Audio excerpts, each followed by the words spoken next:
Oke. Setelah Q&A selesai, kita akan masuk ke dalam acara kuis, sehingga Bapak Ibu bisa nanti selama mendengarkan dengan sungguh-sungguh, dengan fokus, bukan hanya bukan hanya untuk supaya kita bisa mengerti dengan benar, dengan tepat, tapi juga nanti kita bisa membawa pulang oleh-oleh dari panitia Bulan Keluarga GKI Serpong. Terima kasih untuk semuanya. Ya, mari kita akan mulai acara ini. Sebelumnya saya akan membacakan kurikulum vitae dari Dr. Roxy. Silakan.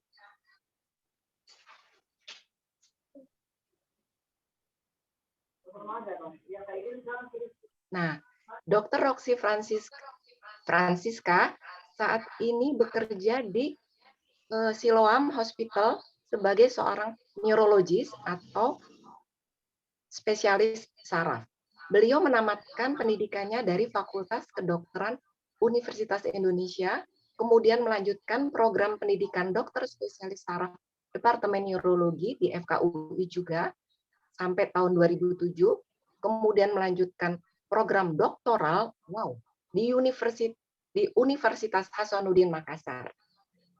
Selain sebagai neurologis, beliau juga sebagai koordinator memori klinik di Siloam Hospital di Village sejak 2008 sampai sekarang. Berarti tidak salah kita pilih ya untuk sebagai narasumber pada saat ini.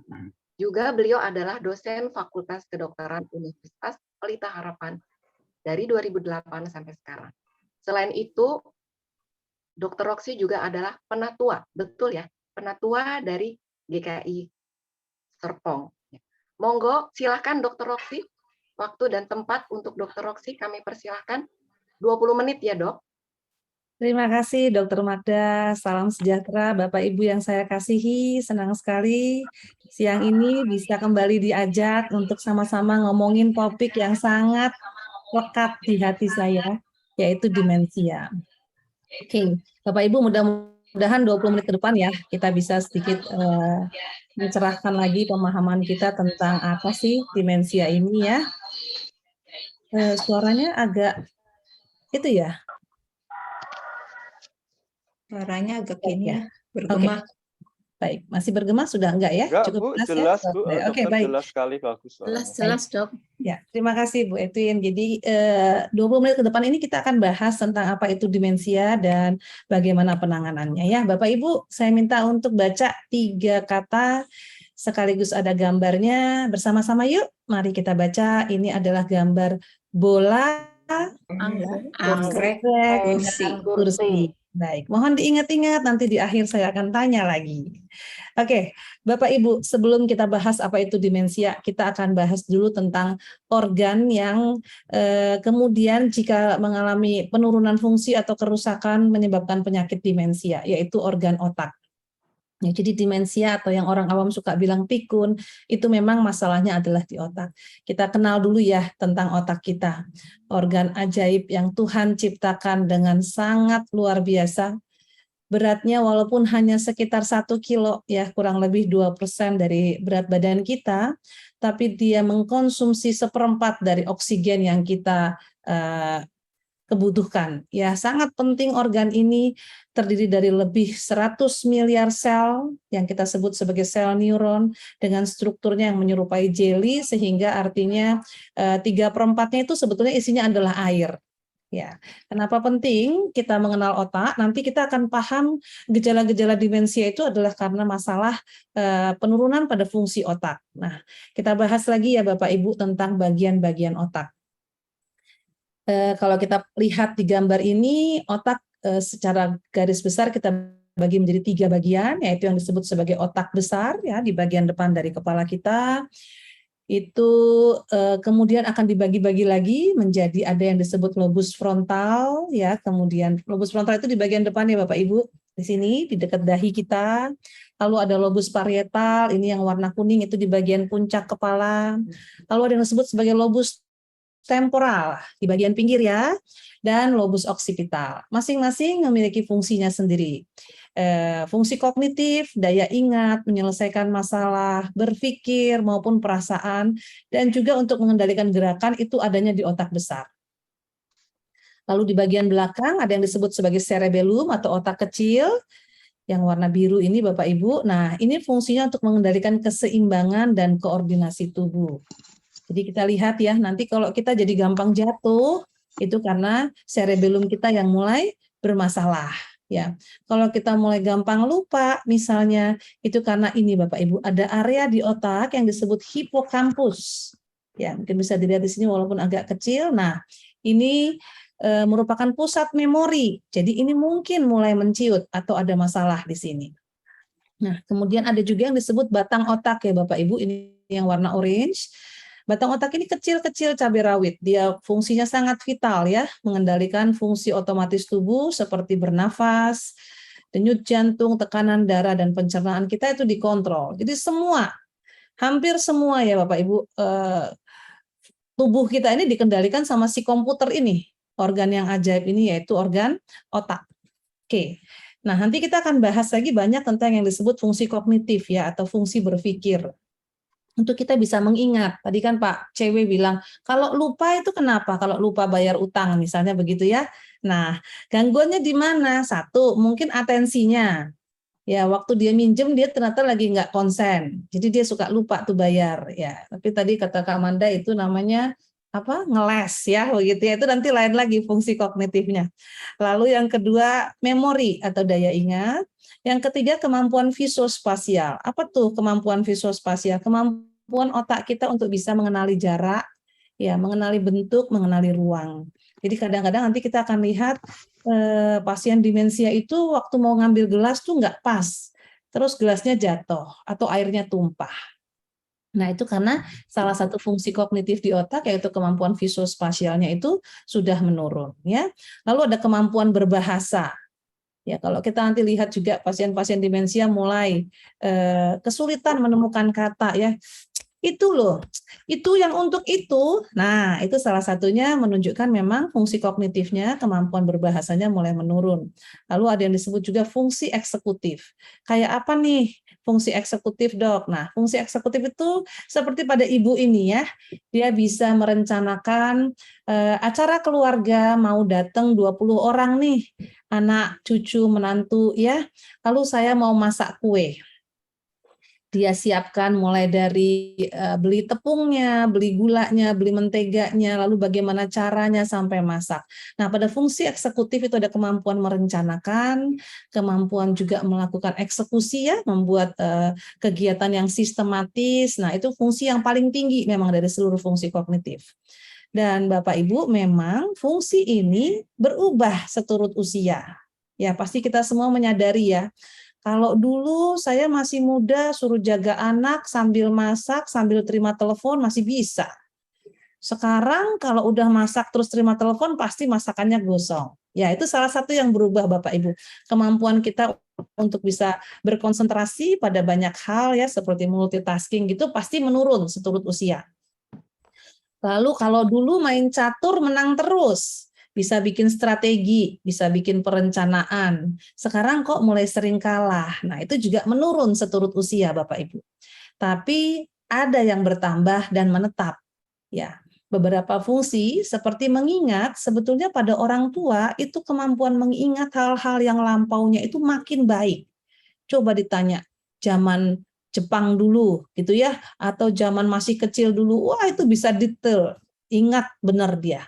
Ya, jadi kemampuan ini, fungsi kognitif ini memang berubah seturut usia. Sebagian besarnya adalah suatu proses alami, ya, proses penuaan. Namun ada juga yang disebut sebagai penyakit. Nah, ini ya Bapak Ibu ya, normal memang mengalami perubahan penuaan alami seturut usia. Lalu ada yang kita sebut sebagai penurunan kognisi ringan. Jadi dalam hal ini kita sudah mulai banyak lupa, terutama hal-hal yang baru ya, lupa nama orang, lupa tadi di mana naruh handphone ya. Tapi aktivitas yang lain masih bagus, semua masih mandiri. Nah, itu yang disebut sebagai penurunan kognisi ringan atau yang bahasa medisnya kita kenal sebagai mild cognitive impairment. Nah, lalu ada yang disebut demensia. Jadi pada demensia, fungsi tadi Bapak Ibu, fungsi kognitif tadi menurun disertai dengan kemandiriannya juga ikut terganggu. Sehingga orang tersebut membutuhkan orang lain, ya, jadi lebih bergantung pada orang lain. Nah, itulah yang disebut dengan demensia. Jadi kalau nanti kita akan membahas apakah lupa janji, lupa apa yang baru diomongin, sulit menemukan kata, sulit fokus, sering kehilangan kacamata atau handphone, ya, mulai kesulitan bikin perencanaan dan membuat keputusan, sulit melakukan tugas kompleks seperti memasak atau menyetir, apakah ini gejala-gejala pikun atau demensia? Mari Bapak Ibu kita lihat bersama-sama tentang penyakit demensia ini sendiri. Gejalanya apa, tandanya apa, bagaimana mendeteksinya, ya. Oke, kita nonton satu video ya Bapak Ibu. Ini video tentang apa yang terjadi di otak pada saat demensia itu mulai berlangsung.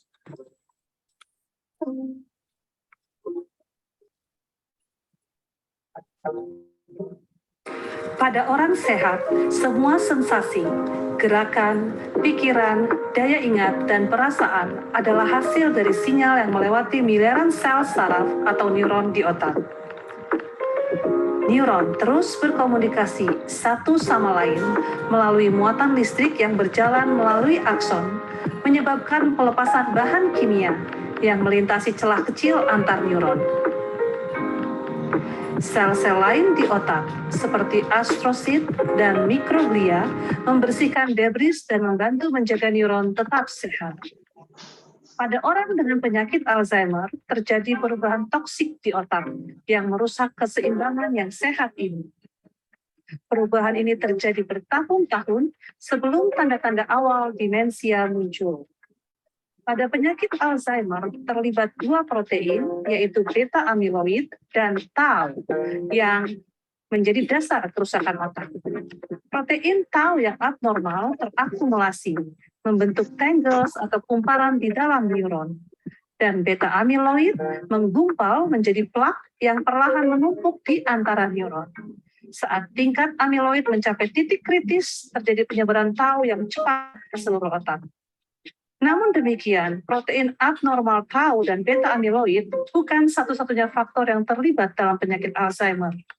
Terdapat faktor-faktor lain seperti sistem vaskular yang gagal mengirimkan darah dan nutrisi yang cukup ke otak, mungkin kekurangan glukosa yang dibutuhkan untuk melakukan aktivitasnya, peradangan kronis yang terjadi karena sel mikroglia gagal membersihkan debris, dan astrosit bereaksi terhadap mikroglia yang tertekan. Akhirnya, neuron kehilangan kemampuannya untuk berkomunikasi. Saat neuron mati, otak menyusut, dimulai di hipokampus, bagian otak yang penting untuk pembelajaran dan memori. Orang mulai mengalami gangguan daya ingat, gangguan pengambilan keputusan, dan kesulitan bahasa. Saat makin banyak neuron mati di otak, seseorang dengan penyakit Alzheimer secara bertahap kehilangan kemampuan untuk berpikir, mengingat, membuat keputusan, dan berfungsi secara mandiri.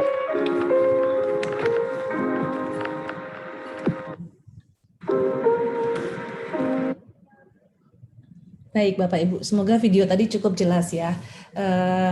Jadi kita lihat bahwa pada penyakit demensia memang terjadi penurunan fungsi kognitif ya, fungsi otak berkurang sehingga akhirnya mesti bergantung pada orang lain. Nah, tadi yang dibahas adalah penyebab demensia yang paling banyak yaitu penyakit Alzheimer Bapak Ibu. Jadi kalau kita tanya bedanya apa sih demensia atau pikun dengan penyakit Alzheimer ya.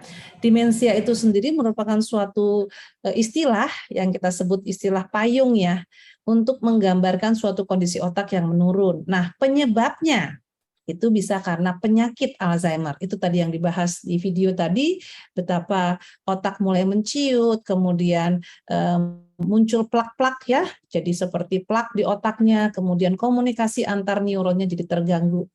Nah, penyakit Alzheimer ini bertanggung jawab terhadap hampir 80% dari demensia. Tapi bukan satu-satunya Bapak Ibu. Jadi demensia bisa juga bukan karena Alzheimer. Jadi karena apa? Misalnya karena penyakit yang disebut Lewy body atau penyakit stroke, vaskular demensia. ya, atau frontotemporal demensia, atau penyakit lain Bapak Ibu seperti Parkinson, ya itu juga bisa bikin demensia, Huntington's, ya, dan penyakit-penyakit lain yang jumlahnya lebih sedikit. Nah, cukup banyak pada seseorang itu yang terjadi adalah mix. Jadi demensianya karena berbagai penyakit ini, campuran dari penyakit ini. Misalnya pasien yang stroke, kemudian mengalami Alzheimer, ya, itu paling banyak. Kemudian terjadilah demensia. Oke, Bapak Ibu, tadi tentang penyakit Alzheimer merupakan penyakit yang menyerang otak, menimbulkan gangguan pada daya ingat, cara berpikir, dan perilaku. Penyebab tersering dari suatu kepikunan hampir 80% ya, dan ini bukanlah suatu proses alami penuaan. Jadi pikun itu bukan penuaan alami Bapak Ibu. Pikun itu adalah suatu penyakit, dan penyakit ini bersifat progresif yang akan makin memberat seiring waktu. Itu sebabnya perlu kita kenali. Ya, saya ini cuma lupa-lupa biasa karena umur atau karena lagi sibuk, ya, atau memang mulai nih ada gejala-gejala penyakit Alzheimer, ya. Mungkin untuk sedikit statistiknya pada penyakit Alzheimer itu merupakan penyakit yang cukup banyak ya Bapak Ibu ya. Nomor 1 paling banyak penuaan di otak itu penyakit Alzheimer. Nah, WHO menyebutkan bahwa setiap 3 detik 1 orang di dunia itu mengalami demensia, dalam hal ini demensia Alzheimer, dan saat ini 10 juta kasus baru setiap tahunnya ditemukan Bapak Ibu. Pada tahun 2015 kemarin diperkirakan sudah 50 juta orang yang terkena penyakit Alzheimer, dan ini akan meningkat 3 kali lipat. Di tahun 2050 nanti hampir 150 juta orang terkena penyakit ini. Ya, jadi ini sesuatu yang memang akan sering kita temui seiring dengan makin meningkatnya usia harapan hidup, makin banyaknya orang yang menua, ya, penyakit ini juga kemudian menjadi cukup banyak kita temui. Dan yang cukup memprihatinkan adalah bahwa diprediksi di tahun 2050 itu nanti yang akan banyak terkena Alzheimer atau demensia adalah negara-negara dengan penghasilan rendah, ya, negara-negara miskin dan negara-negara berkembang. Oke, nanti kita akan lihat ya Bapak Ibu, apakah kita bisa nih bersama-sama mencegah penyakit ini ya. Oke, fakta yang lain adalah bahwa memang semakin bertambah umur, resiko terserang penyakit ini makin tinggi. Ya, dikatakan pada usia 80 tahun, 1 dari 3 orang usia 80 tahun itu pasti Alzheimer. Ya, bahkan di usia di atas 90 tahun 1 dari 2. Jadi cukup common ya, cukup umum untuk kita temui makin tua umur kita. Nah, bahkan suatu statistik lain menyebutkan pada usia lanjut 1 dari 3 penyandang 1 dari 3 usia lanjut itu meninggal karena penyakit Alzheimer. Dan ditambah masa pandemi, penyakit ini menjadi sesuatu yang makin mengkhawatirkan. Kenapa? Tidak adanya sosialisasi, orang tua dikurung di dalam rumah, tidak ketemu teman-teman, tidak beraktivitas, tidak bepergian, itu kemudian menyebabkan penyakit ini menjadi lebih progresif ya. Kondisinya menjadi makin parah dalam waktu lebih cepat. Dan penyakit Alzheimer dan demensia sendiri ini meningkatkan kematian akibat COVID kemarin sampai dengan 16%. Jadi waktu pandemi ini jadi perhatian kita bersama ya. Nanti kita akan bahas juga sedikit tentang bagaimana menangani demensia di masa pandemi ini. Baik Bapak Ibu, kita kenali yuk gejalanya seperti apa. Ini adalah 10 gejala awal penyakit Alzheimer. Yang pertama, sering lupa, terutama hal-hal yang baru terjadi. Kalau misalnya habis ngobrol terus, tadi ngomongin apa? Nah, ini kita udah mulai waspada nih ya. Lupa tanggal atau kejadian penting. Kemudian nanya hal yang sama berulang-ulang. Atau menceritakan hal yang sama berulang-ulang. Nah, ini juga merupakan salah satu gejala awal dari penyakit Alzheimer. Lupa naruh barang. Kalau misalnya Bapak Ibu kita lupa nih, naruh handphone di mana, lalu kita ingat-ingat, oh iya tadi terakhir pergi ke dapur, terus ke dapur ketemu handphonenya, itu bukan ya, itu bukan gejala awal penyakit Alzheimer. Tapi kalau Bapak Ibu lupa nih, aduh naruh handphone di mana, diinget-inget nggak keinget, dicari ke dapur nggak ada, kamar mandi nggak ada, ruang tamu nggak ada, akhirnya sampai 1-2 hari handphone itu nggak ketemu. Ya, sekalinya ketemu ternyata misalnya ada di mobil atau malah di dalam lemari. Nah, itu awas-awas ya. Jadi yang udah mulai sering kehilangan barang, lupa di mana naruh barang, apalagi sampai nuduh, wah ini ada yang nyuri nih, pasti si Mbak nyuri, ya, atau mencurigai orang lain, padahal dianya yang lupa di mana naruh barang. Nah, ini merupakan gejala awal dari penyakit Alzheimer. Gejala yang kedua adalah sulit untuk merencanakan atau menyelesaikan masalah. Terdapat perubahan dalam kemampuan membuat perencanaan seperti memasak, berhitung, sulit untuk konsentrasi dan memerlukan waktu yang lebih lama untuk melakukan aktivitas sehari-hari. Bapak Ibu, salah satu pasien saya yang paling signifikan kelihatan itu disampaikan oleh keluarganya adalah sebagai berikut. Dulu mama itu kalau ngundang orang ke rumah 100 orang, 150 orang itu masih gampang deh, Dok. Dia masih bisa ngatur rumah, nyiapin menu, segala macam. Sekarang baru ngundang 20 orang aja dia udah mulai bingung. Ini saya mesti gimana? Mesti masak apa? Mulai merasa semua jadi lebih sulit. Akhirnya apa? Menarik diri, nggak mau lagi. Nah, kalau kita menemukan gejala-gejala itu pada orang terkasih kita ya, yang tadinya ini seneng nih ngumpul-ngumpul, sekarang kok udah mulai menarik diri, ternyata kenapa? Dia mulai merasa sulit nih melakukan hal-hal yang dulu dia bisa lakukan. Nah, itu salah satu gejala awal dari penyakit Alzheimer ya, Bapak Ibu ya, sulit mengerjakan tugas sehari-harinya di rumah, kantor, atau hobi. Baik, gejala yang lain adalah mulai merasa bingung akan tempat dan orientasi. Waktu ya, jadi mulai mengalami disorientasi, bingung akan waktu, ini sekarang pagi, siang, atau malam. Mungkin kita sering dengar ya cerita ini, beberapa pasien saya juga suka dilaporkan malam-malam nyuci baju gitu ya, bahkan ada yang malam-malam nyabut rumput seperti itu, mulai bingung nih pagi, siang, atau malam ya. Kemudian kalau lagi pergi kemana suka tersesat, itu juga cerita-cerita yang udah sering ya kita dengarkan. Lalu sulit untuk memahami gambar dan jarak, ya, membaca mulai kesulitan, akhirnya nggak mau baca lagi, ya. Nyetir mulai sering nabrak kalau lagi mau parkir. Nah, seperti itu ya Bapak Ibu, itu karena masalah gangguan dari visuospasial.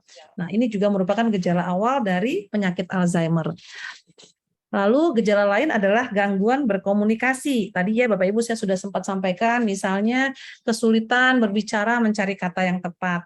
Seringkali harus berhenti di tengah percakapan terus bingung mau ngelanjutinnya. Nah, kalau kita ketemu juga gejala begini, kita waspadai ya, suatu gejala awal dari penyakit Alzheimer. Lalu kehilangan barang dan sulit untuk mengingat kembali. Mungkin tadi saya sudah sampaikan ya, lupa, terus habis itu curiga ada yang ngambil barangnya. Nah, itu udah makin jelas tuh gejala penyakit Alzheimer-nya atau demensia. Lalu gejala yang lain adalah salah membuat keputusan. Nah, ini seperti apa nih? Saya punya satu pasien yang dia itu sebulan sekali Bapak Ibu beli apartemen. Nah, ya anaknya datang ketemu saya minta bapaknya diperiksa.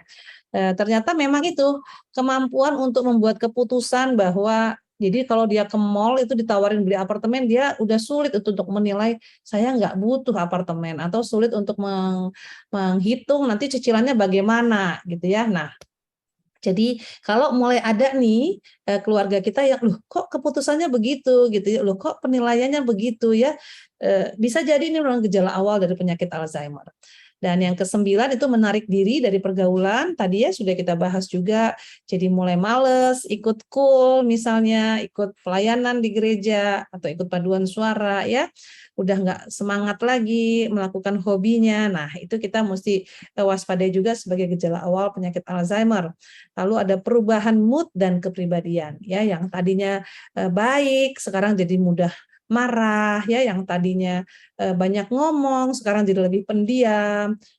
Lalu ada rasa cemas, takut, ya, kecewa, gampang sedih. Nah, hal-hal yang tidak biasa itu bisa jadi suatu gejala awal dari penyakit Alzheimer. Oke, kita lanjut ya Bapak Ibu ya. Nah, pada penyakit Alzheimer atau nanti juga pada semua kasus demensia mungkin ya, itu sebetulnya ada fasenya atau ada perjalanannya. Dimulai jauh sebelum gejala-gejala itu muncul ya, jadi masa yang kita sebut sebagai preklinik itu sebetulnya sudah terjadi suatu perubahan di otak. Waktu itu belum terlihat ada gejala. Penelitian membuktikan ini sekitar 10-20 tahun sebelumnya. Nah, kemudian diikuti ada gejala ringan. Gejalanya masih ringan, belum mempengaruhi aktivitas. Itu yang kita kenal sebagai hendaya kognitif ringan atau mild cognitive impairment. Baru kemudian ada namanya demensia. Demensia atau pikun sendiri kita bagi lagi menjadi derajat ringan, gejalanya sudah mempengaruhi beberapa aktivitas, lalu ada derajat sedang, sudah mulai banyak aktivitas yang terpengaruh, dan derajat berat di mana hampir seluruh aktivitas kemudian menjadi tidak bisa lagi sendiri. Ya, termasuk kemampuan makan, mandi, berpakaian, itu akhirnya hilang dan pasien harus dibantu oleh orang lain. Baik, Dokter Roxy, mohon maaf, 5 menit lagi ya, Dok. Baik, Dokter Terima Magda. kasih.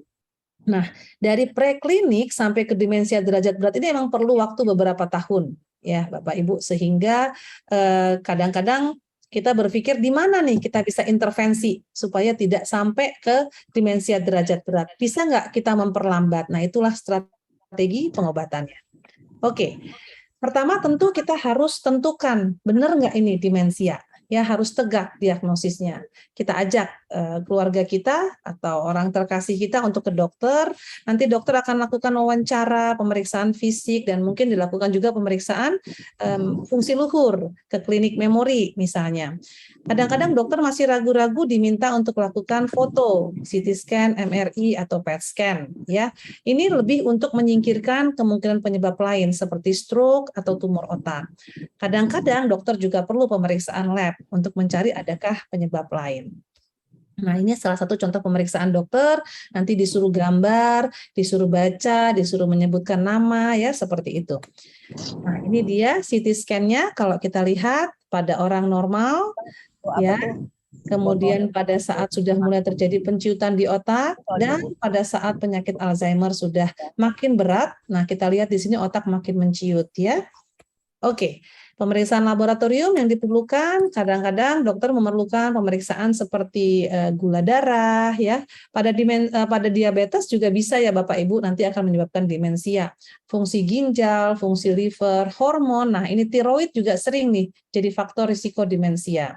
Kadar vitamin B juga bisa bikin demensia kalau dia menurun, dan penyebab-penyebab lain seperti infeksi, HIV atau sifilis, ini juga bisa bikin demensia. Jadi dokter mesti cari nih penyebabnya sehingga bisa lakukan pengobatan yang tepat. Nah, sekarang pengobatannya bagaimana Bapak Ibu? Setelah penegakan diagnosis dilakukan, kita perlu penanganan. Lebih baik lebih awal penanganannya ya, kalau sudah terlalu terlambat, dimensinya sudah berat, terbatas penanganan kita. Nah, tata laksana atau penanganan ini akan fokus pada bagaimana membantu mempertahankan fungsi kognitif dan mengatasi masalah perilaku, ya. Nah, ini adalah reviewnya. Pertama kita tentu harus modifikasi faktor resiko. Nanti kita akan banyak bahas modifikasi faktor resiko. Saya izin ya Dokter Magda, mungkin waktunya agak molor ya, karena ini ada poin-poin yang penting di pencegahan. Kemudian di masa depan ada gen terapi, ya nanoparticles, amyloid beta imunoterapi, ya ini hal-hal yang cukup menjanjikan ya seperti stem cell, tapi saat ini masih belum ya Bapak Ibu ya. Saat ini kita masih fokus pada modifikasi faktor resiko dan obat-obatan. Nah, obat-obatannya apa saja? Kita punya beberapa obat. Obat-obat ini membantu memperbaiki gejala kognitif, membantu memperbaiki gejala perilaku, namun tidak menyembuhkan ya Bapak Ibu. Jadi dia lebih bersifat memperbaiki gejala dan menahan progresivitas dari penyakit tersebut. Oke, jadi tujuannya tadi pertama mempertahankan fungsi yang masih baik ya. Kalau masih bisa makan sendiri, masih bisa ngobrol, masih bisa menjahit ya, masih bisa masak, yuk kita pertahankan fungsi ini. Kemudian yang kedua memperlambat progresivitas penyakit ya. Kita berharap tidak tambah turun kondisinya, lalu memperbaiki kualitas hidup dan mengurangi beban dari caregiver atau yang merawat pasiennya. Nah, sekarang ini mungkin yang cukup penting buat kita semua, saya lihat di sini kita masih pada sehat ya. Bisa nggak sih kita cegah? Bagaimana caranya menjaga kesehatan otak? Bapak Ibu, ini kabar gembiranya. Tahun 2020 kemarin, suatu penelitian besar dilakukan dan Lancet melaporkan bahwa ternyata saat ini kejadian demensia di negara-negara maju itu menurun loh Bapak Ibu. Ya, jika di Indonesia kejadian demensia kita makin banyak, di negara-negara maju itu mulai berkurang dan berkurangnya cukup signifikan. Kenapa? Ternyata karena ini ditemukan faktor resiko demensia yang bisa kita modifikasi.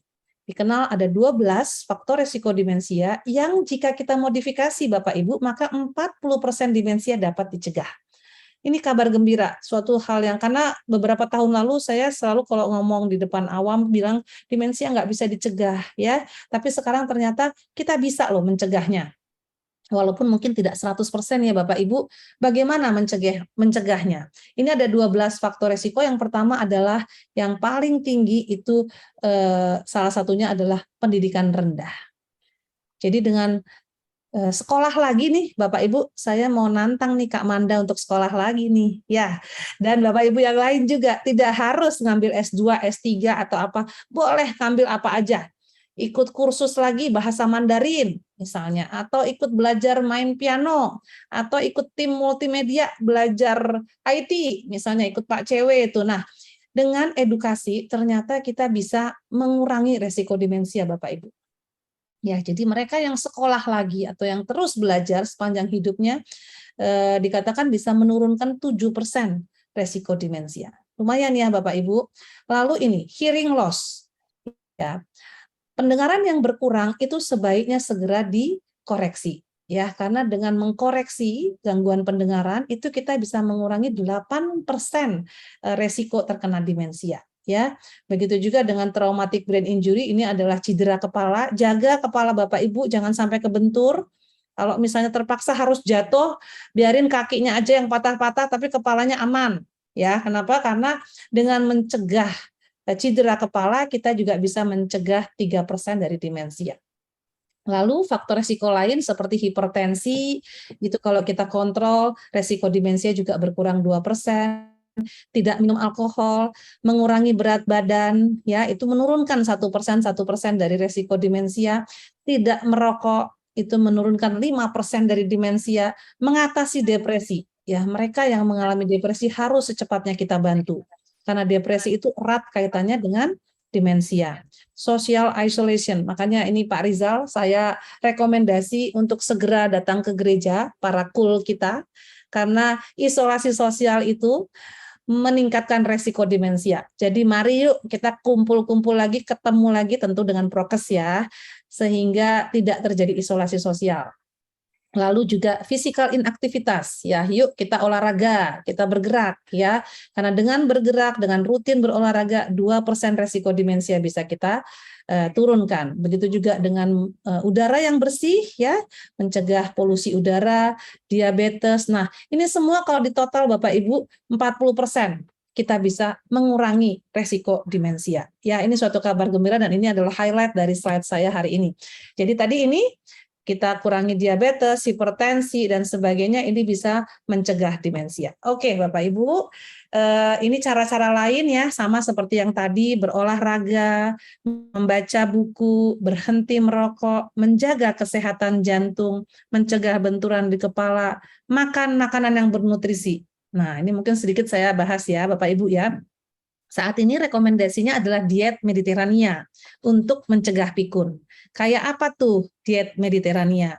Sayurnya banyak, buahnya banyak, ya. Makanan sehat seimbang, tinggi serat.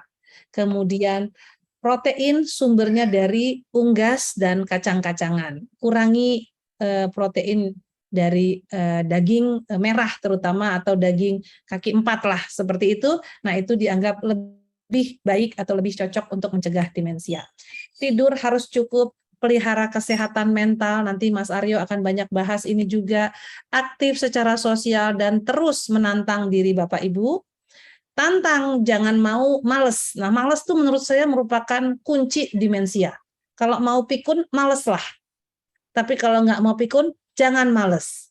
Ya, baca koran, ada sudoku, kerjain sudokunya. Ya, lihat ada yang nggak benar, misalnya lampunya ada yang nggak bagus, ganti lampunya. Pokoknya nggak boleh males, karena males itu akan mempercepat pikun. Ya, demikian Bapak Ibu, saya mungkin akan skip ini tentang bagaimana merawat pasien dengan demensia, karena Mas Aryo akan banyak bahas ini.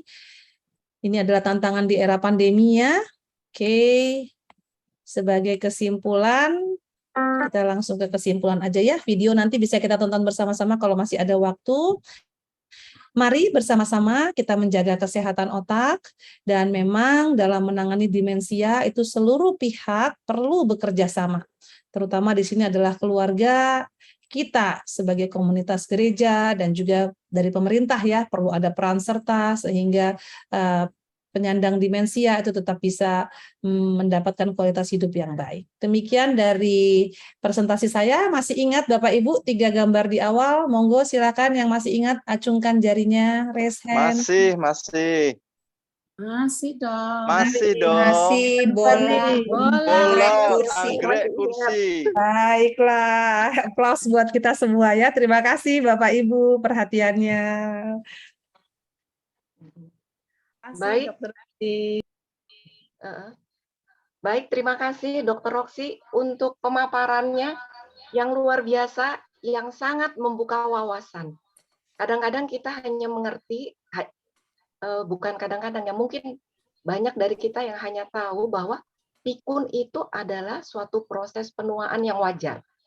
Ternyata di sini saya baru tahu bahwa pikun itu bukan sesuatu yang wajar. Jadi kita bisa menua tanpa pikun gitu ya Dr. Roxy ya. Asal kita mengikuti tadi bagaimana cara-cara mencegahnya. Nah, di sini juga kita akan membahas, kalau tadi kita sudah mendengar dari Dr. Roxy apa itu demensia secara medis, maka kita akan mendengarkan dari Pak Aryo sebagai pemateri kedua, bagaimana cara kita untuk menghadapi keluarga atau rekan atau tetangga yang mengalami demensia. Kalau kita tidak mengerti, maka kita pikir itu orang kok aneh, itu orang kok marah-marah, itu orang kok begini-begitu gitu ya. Tapi kalau kita sudah mengerti, mungkin kita bisa lebih empati kepada yang demensia, dan bagaimana juga kita berempati kepada orang yang merawat demensia atau caregiver. Baik, mari Pak Aryo, saya undang Pak Aryo untuk membawakan materinya. Sebelumnya saya akan membacakan CV dari Pak Aryo. Pak Aryo Sulistomo, kelahiran Serang tanggal 13 Januari tahun 82. Beda-beda tipis sama saya Pak Aryo. Paling bedanya 20 tahun.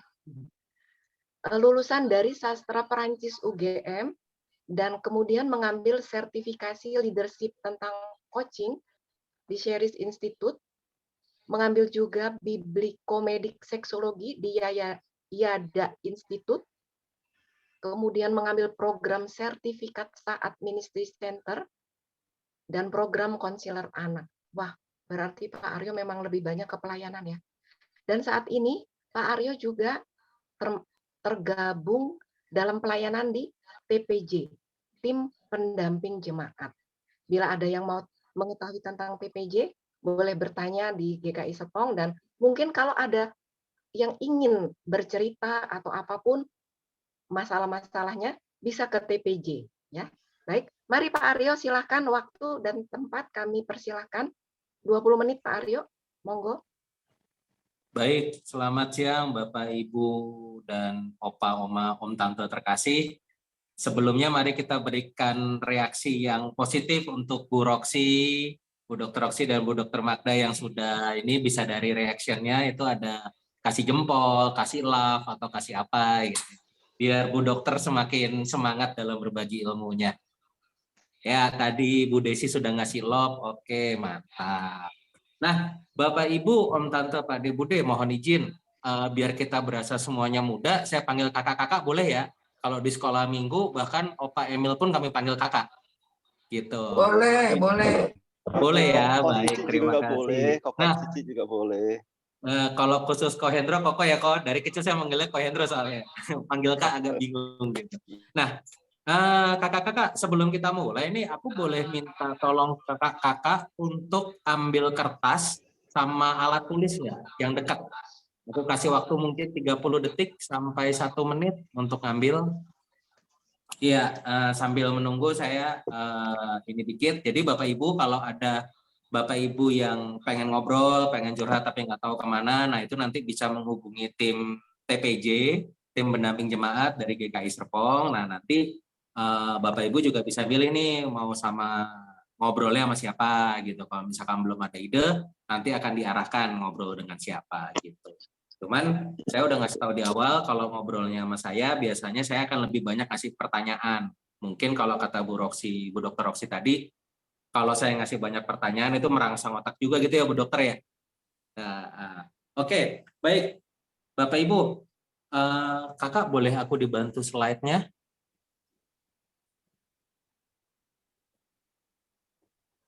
Saya sudah kasih slide. Oke, terima kasih Kakak. Boleh di next. Nah, Bapak Ibu silahkan ketik di kolom chat ya. Ini kita mau lihat kasus dulu. Contoh kasus yang pertama. Ada keluarga kakak beradik, itu ada Ko Aguan, umurnya 63 tahun. Kemudian ada Cilina, umurnya 60 tahun, dan ada Cililis, umurnya 55 tahun. Nah, mereka semua tidak ada yang menikah. Mereka bertiga tinggal di rumah kos kumuh, kontrakan gitu ya, yang cukup kecil. Nah, kemudian Cililis ini menderita sakit sampai akhirnya dia harus memakai kursi roda gitu kan, dan cuma bisa tiduran doang di kasur gitu. Nah, Ko Aguan itu tidak bekerja, sementara Cilina itu kerjanya buruh cuci piring dengan penghasilan hanya sekitar 15 sampai 20 ribu per hari, itu jika banyak gitu ya, banyak kerjaannya. Nah, kemudian karena penghasilannya yang tidak seberapa itu tidak bisa melakukan pengobatan kepada Cililis gitu. Nah, akhirnya Cililis marah-marah terus nih karena kok gini sih kehidupan gue gitu kan. Mana kakak gue kerjanya cuma begitu, kakak gue yang cowok cuma begitu gitu kan, pengangguran ya. Tapi di sisi lain si Ko Aguan dan Cilinanya itu, ini adek gue nyusahin banget sih bla bla bla bla bla bla gitu kan, dan akhirnya sering cekcok lah gitu. Nah, karena sering cekcok akhirnya Ko Aguan yang saat ini kondisinya udah tua dan tidak punya pekerjaan, dia memilih untuk menemani si Cilina pergi gitu. Jadi Cililis benar-benar ditinggal sendirian tuh, dengan posisi dia masih di tempat tidur yang cuma bisa guling ke kanan, guling ke kiri gitu ya. Nah, ketika Ko Aguan dan Cilina main ke gereja gitu ya, atau ke komunitas atau apa, yang pas ngobrol sama mereka tuh selalu ngeluhnya soal kondisi ekonomi, soal kondisi rumah. Bahkan pernah satu kali ketika mereka ngobrol, dia bilang, kayaknya Tuhan udah gak sayang lagi sama kami gitu, soalnya kami dibiarin kayak gini terus. Nah, menurut Bapak Ibu nih, Bapak Ibu boleh ngetik di kolom chat ya. Siapa nih yang salah? Cilina kah? Ko Aguan kah? Cililis kah? Karena kan aku nggak mungkin nulis di bawah sini Tuhan yang salah gitu ya. Nah, dari tiga ini kira-kira menurut Bapak Ibu siapa yang salah dan kenapa? Gitu. Ayo, saya sambil sekalian lihat. Bu Dokter Roksi langsung jawab, nggak ada yang salah. Iya, luar biasa. Ada lagi chat yang masuk. Ini Bapak atau Ibu ya? Kak Mahadi Krishna bilang nggak ada yang salah.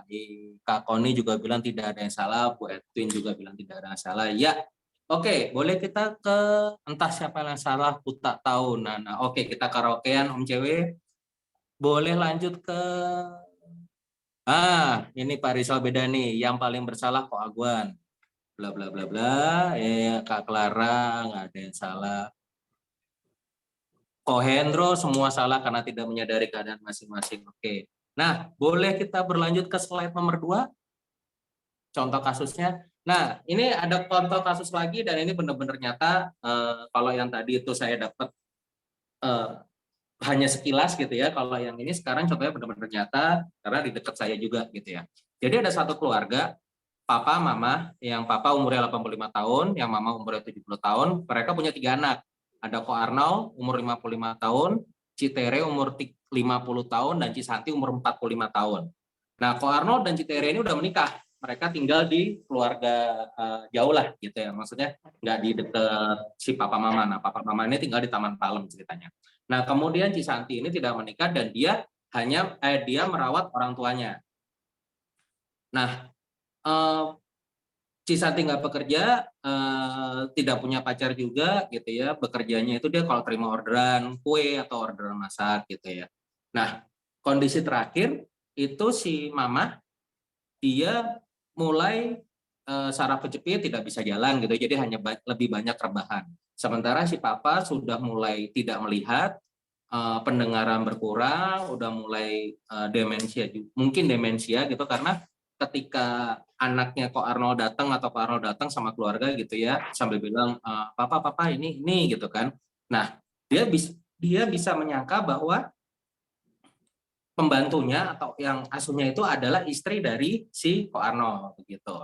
Nah, terus nggak ada nih cowok yang berani ngedeketin si Cisanti, karena tiap kali mereka ketemu ngobrol gitu kan, mulai PDKT, si cowoknya itu pasti selalu ngedenger si Cisanti ngeluh, kok nyokap gue gini, bokap gue begini, kakak gue begini, bla bla bla bla bla bla gitu ya. Nah, kira-kira siapa nih yang salah nih? Boleh diketik lagi di chat.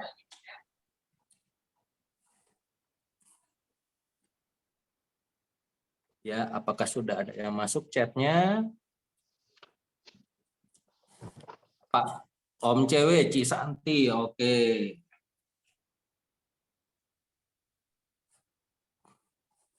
Terus ada lagi? Ya,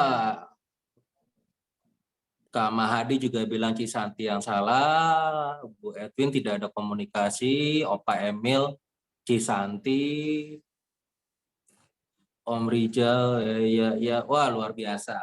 Nah, Bapak Ibu, kenapa saya coba tanyakan, kita kasih contoh kasus ini, karena saat ini kita akan membahas tentang orang-orang atau caregiver awam yang mendampingi keluarganya terkena demensia. Tapi sebetulnya ini bukan cuma demensia sih, ini bisa ke orang-orang atau caregiver awam yang menunggui orang tuanya atau keluarganya sakit, kayak misalkan stroke, terus kemudian benar-benar lemah, dan seperti tadi contoh-contoh kasus yang kasih. Ya, boleh di next, Kak. Oke, nah kita akan membahas soal emosi yang dirasakan oleh baik itu si penderita maupun emosi yang dirasakan oleh si caregiver awamnya ini gitu ya. Oke, boleh lanjut? Nah, Bapak Ibu mungkin tahu, kakak-kakak mungkin tahu di poster ini, kira-kira ini ada di film apa? Boleh diketik bagi yang tahu? Iya. Ini ada di film Inside Out gitu ya. Nah, itu kalau kakak-kakak ngelihat itu perbedaan karakternya kelihatan banget ya, si Anger ini yang sampai digambarkan rambutnya api, bawaannya bete terus gitu kan, si Sadness yang pendiam, sukanya di pojok, bla bla bla bla bla gitu kan, si Joy yang ceria banget dengan dandanan yang baju kuning rambut biru gitu kan. Kemudian ada si Fir yang ya begitulah, sama Disgust yang seperti itu gitu. Boleh dilanjut? Nah, Bapak Ibu, terkadang kita suka sering mengungkapkan tentang, ih gila gue senang banget ya hari ini, ih gue sedih banget ya hari ini, ih gue bete banget ya hari ini, karena apa gitu ya. Nah, tapi ternyata kalau kita mau baca, kita lihat lingkaran ini lebih lanjut lagi, ternyata seneng sedih itu tuh turunannya juga banyak gitu. Nah, ini mungkin kakak-kakak bisa ngelihat ya. Contohnya aja adalah sedih. Sedih itu ternyata bisa karena bosan, bisa karena kesepian, bisa murung, bisa putus asa, bisa rasa bersalah gitu ya. Nah, demikian juga dengan bahagia. Bahagia itu ternyata bisa yang gembira, bisa karena yang tertarik gitu ya, bisa karena bangga, bisa karena dia merasakan ketentraman gitu ya, bisa karena dia akrab sama orang sekitar makanya dia bahagia, atau bisa karena optimis menghadapi sesuatu kemudian dia jadi bahagia. Nah, yang menjadi tugas kita Bapak Ibu sebagai orang yang mungkin nanti akan mendampingi caregiver awam ataupun mungkin sebagai caregiver awam, itu kita harus tahu dulu nih emosi itu gimana gitu ya. Mungkin boleh lanjut slide-nya. Ya, emosi itu harus dikenali seperti tadi aku bilang, ketika Om Cewek nih misalkan datang ke gereja nyanyi-nyanyi gitu. Kenapa Om? Gila gue seneng banget ya hari ini. Lah, senang kenapa? Tahu, senang aja gitu. Nah, kita mulai belajar untuk bisa senangnya nih karena apa nih? Senang karena anak gua ternyata ranking kelas atau apa gitu kan. Nah, itu dikenali dan digali. Digali itu tadi penyebab senangnya itu kenapa gitu. Nah, terus kemudian diekspresikan kan, ketika Pak Cewek cerita, gue habis beli rokok, dua gue jual lagi gitu ya. lagi senang-senang itu kan nggak mungkin ekspresinya datar, nggak mungkin ekspresinya juga yang sambil banting-banting barang, gue senang banget hari ini ruko gue laku 2 gitu misalkan, kan nggak mungkin begitu. Jadi diekspresikan sesuai dengan apa yang dirasakan gitu. Nah, mungkin boleh dilanjut slide-nya. Nah, kakak-kakak di bawah di emosi yang diluapkan itu ternyata di dalamnya tuh ada, di bawah-bawahnya itu masih ada hal-hal lainnya gitu ya yang menjadi penyebab dari emosi yang muncul tadi gitu. Nah, kita contoh kasus lagi nih. Boleh lanjut slide-nya, Kak? Nah, Bapak Ibu, contoh kasus pertama. Seorang mahasiswa dari Universitas Negeri Ternate kesal karena ternyata dia tidak mendapat predikat cum laude, padahal dia udah belajar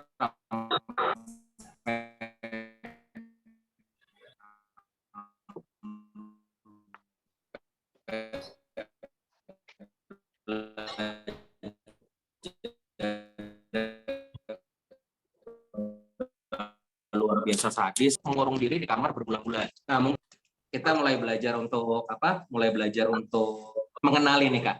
Kesalnya seperti apa? Ayo kita lihat di kolom chat.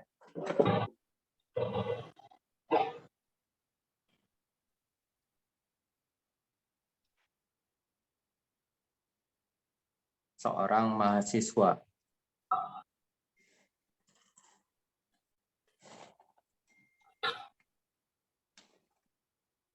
Ada kakak-kakak kira-kira?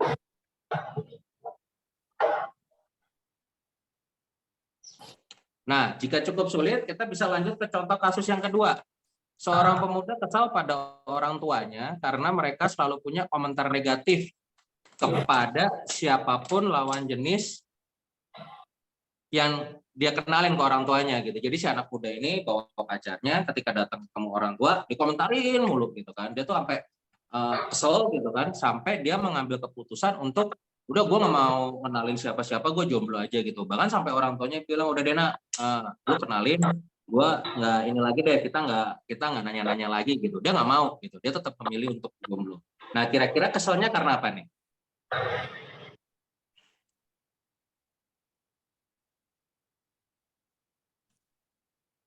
Nah, dari contoh kasus yang pertama dan kedua, apakah kesalnya itu juga sama seperti contoh di kasus yang ketiga? Seorang pemudi kesal karena pacarnya terlambat datang sampai 2 jam dengan alasan macet, padahal mereka harus menghadiri acara keluarga. Nah, si pemudi itu kesal banget karena dia udah berharap bahwa pacarnya itu terlihat sempurna di mata keluarganya gitu, dengan datang nggak telat, nanti bantuin kah atau apakah atau apa gitu. Nah, jadi dia kesel nih. Nah, menurut kakak-kakak, kira-kira kasus keselnya contoh kasus 1, 2, 3 itu sama nggak? Rasanya dulu nih, rasa keselnya sama nggak? Nah, kemudian penyebabnya kira-kira kenapa gitu. Nah, bisa nanti sambil latihan. Nah, sebelum kita melanjut ke slide berikut, saya boleh minta kakak-kakak untuk nyiapin kertasnya. Kertas sama pulpen. Oh, sebentar. Kakak boleh lanjut ke slide berikutnya? Nah, ini contohnya tadi sebelum kita latihan dengan kertas. Ini tadi kalau kakak-kakak mungkin bingung, kok aku bingung ya dengan penjelasan Karyo yang soal emosi gitu. Nah, ini kita bisa ngelihat contohnya adalah Tika Angry. Angry ini ternyata di dalamnya Angry itu ada banyak banget gitu loh, Kak, yang butuh diluapkan gitu. Tapi karena nggak tahu cara meluapkannya, akhirnya cuma bisa marah gitu. Jadi ada marah karena iri, ada marah karena ketakutan, ada marah karena stres yang menumpuk, ada marah yang karena terganggu atau kewalahan dapat banyak tugas dan segala macamnya. Tapi orang yang ngelihat bentukannya hanya marah gitu. Nah, ini perlu kita gali lebih lanjut supaya ketika komunikasi itu enak gitu. Nah, oke, kakak-kakak kita mulai latihan ya. Nanti hasil latihannya boleh ditaruh di depan layar Zoom. Waktu sisa 5 menit ya, Mas Aryo. Oke, siap. Nah, kakak-kakak sekarang siap-siap gambar lingkaran. gambar lingkaran kecil, kemudian ada matanya. Habis gambar matanya, gambar hidungnya. Habis gambar hidung, gambar mulut. Habis gambar mulut, gambar badannya agak lebih gede dari kepalanya. Lalu kasih kakinya 4 biji. Ada 4 buah kakinya. Lalu dikasih buntut dan dikasih tanduk. Oke, sekarang mungkin boleh dikasih lihat kita siapa yang gambarnya setan. Karena yang saya maksud sebetulnya adalah menggambar kambing atau gambar domba. Tapi karena saya kasih pengantarnya adalah kepala dulu, kebanyakan dari kita udah terlatih ketika gambar lingkaran besar, lingkaran kecil itu adalah gambar orang. Tapi mulai terdistraksi ketika saya bilang kakinya 4 dan ada tanduknya gitu. Karena saya pribadi waktu dikasih latihan ini saya gambarnya adalah setan. Gitu, dengan buntut dan saya tambahin garpunya juga. Nah, mungkin Bapak Ibu ada yang mau kasih lihat gambarnya? Kira-kira gambar apa? Pak Radit nih udah mau ngasih ini ya Pak. Iya, Bu Dokter Roxy ternyata setan juga sama kayak saya gambarnya. Oke. Tapi setannya senyum Kak Aryo. Iya. Nah, boleh dilanjut slide-nya, Kak? Nah, seperti yang tadi saya bilang, kita sekarang harus mulai terbiasa berlatih untuk kita ngerasain apa, kita memikirkan apa. Sebagai contoh, ini contoh nyata sekali, karena papa saya stroke, dan kemudian ketika saya setiap hari nengok papa saya, karena rumahnya di Muara Karang, saya ngantar istri ke Tanjung Duren. Ketika saya pulang ke rumah, kadang tuh papa bilang, tolong ini ya, tolong itu ya, gitu. Dan kemudian saya kadang agak kesel, nah papa saya juga kadang agak kesel. Ternyata ketika kami lagi santai, kita ngobrol, papa kenapa sih gini gitu. Ternyata papa kesel karena saya tuh kalau sehat nggak akan minta tolong kamu. Nah, gitu yang dipikirkan sama papa. Saya keselnya adalah, Pak, gue baru datang loh. Ini baru datang dari jauh gitu kan, dari Fatma ke Muara Karang naik motor disuruh-suruh gitu kan. Sementara papa saya bilang, loh saya kan cuma bilang nantinya kan bisa kalau kamu udah mandi, udah apa begitu. Ya, boleh di next, Kakak. Nah, kakak-kakak di sini ada tahapan-tahapan yang dilalui ketika seseorang mengalami sesuatu gitu ya. Dan denial, anger, bargaining, acceptance, depression. Nah, contoh kasus nyatanya adalah denial. Ketika papa saya stroke, saya akan bilang, saya bilang kemarin, Pak, kenapa sih papa stroke? Enggak, papa nggak stroke gitu ya. Kemudian angernya itu adalah saya nggak menerima kenyataan bahwa papa stroke gitu. Dan kemudian bargainingnya adalah saya bilang sama Tuhan, pada waktu itu, Tuhan kalau emang papa dikasih sembuh, papa dikasih keluar dari rumah sakit Pertamina, saya akan melayani Tuhan full timer gitu kan. Dan ketika itu nggak dijawab karena papa sempat di Pertamina sebulan, itu saya mulai depresi tuh. Saya mulai ini kenapa nggak kejadian bla bla bla bla bla bla, dan akhirnya acceptance ketika papa keluar dari rumah sakit dalam kondisi stroke gitu ya karena COVID, dan akhirnya saya bisa ya udah papa stroke gimana lagi. Nah, itu kebetulan saya yang udah sedikit tahu. Nah, bagaimana dengan Bapak, Ibu, kakak-kakak yang menjadi caregiver awam ataupun mendampingi caregiver awam. Itu kita perlu belajar lagi gitu ya. Ya, slide berikut sebelum kita mengakhiri, ada 2 slide lagi sisanya. Nah, kita nggak akan bahas ini terlalu banyak karena butuh 1 sesi khusus untuk membahas defensive mechanism. Cuman yang saya coba kasih contohnya aja, itu represi atau menekan, kemudian menarik diri atau mengelak. Nah, jadi sebagai contoh nih, kakak-kakak kalau di komunitas atau di komisi gitu ya, ngelihat temennya ada yang mulai, ayo ikut ini, enggak saya nggak mau, ayo ini enggak, jangan saya dong, coba orang lain saja. Nah, mungkin boleh kakak-kakak ngajak ngobrol nih, kok lu jadi sekarang jarang kegiatan sih, kenapa. Nah, kalau ternyata beliau itu tidak nyaman, mungkin boleh disarankan untuk menghubungi tim TPJ untuk ngobrol. Ya, boleh dilanjutkan. Kakak yang jika mengalami, kalau nggak salah, ada sebelum kontak kami itu. Nah, kakak-kakak yang menjadi caregiver awam ketika mulai merasakan tadi 5 yang saya bilang itu apa? apalagi mulai menarik diri dan segala macam, cobalah untuk beristirahat. Mungkin bisa gantian dengan saudara yang lain atau Bapak Ibu yang lain untuk menjaga, kemudian bisa berkonsultasi atau meminta bantuan caregiver profesional. Nah, barangkali bisa jadi masukan juga buat GKI Serpong untuk punya tim atau apa gitu yang bisa mengadakan pelatihan caregiver profesional atau bisa menyediakan caregiver profesional. Karena seperti tadi kata Bu Dr. Rosi, makin ke sini makin banyak orang-orang yang terkena demensia begitu. Ya, demikian. Nanti untuk kontak kami aku bisa kasih di kolom chat. Mohon maaf kelupaan ngasih nomor teleponnya. Ya, saya kembalikan ke Bu Dr. Magda. Baik, terima kasih Pak Rio yang sudah menyampaikan sesinya. Bagaimana kita, intinya mungkin bagaimana mengelola emosi kali Pak ya. Bagaimana kita mengelola emosi kita untuk supaya dapat berempati kepada orang lain. Intinya seperti itu mungkin Pak. Lebih ke ini sih Bu, lebih ke bisa komunikasinya itu Bu. Jadi gimana saya bisa tahu Bu Magda marah, bukan marahnya, tapi marah kenapa nih? Marah karena orang tua pasien yang grecokin Bu Magda terus, atau marah karena ruang operasi yang padat terus Bu Magda nggak dapat jadwal gitu. Nah, saya kan sebagai konselor nih, misalkan ngobrol sama Bu Magda, datang Bu Magda marah, kalau saya mengartikannya beda kan lama-lama Bu Magda marah juga ke saya. Gitu. Oke, baik. Jadi itu tadi kesimpulannya ya. Nah, terima kasih. Kita akan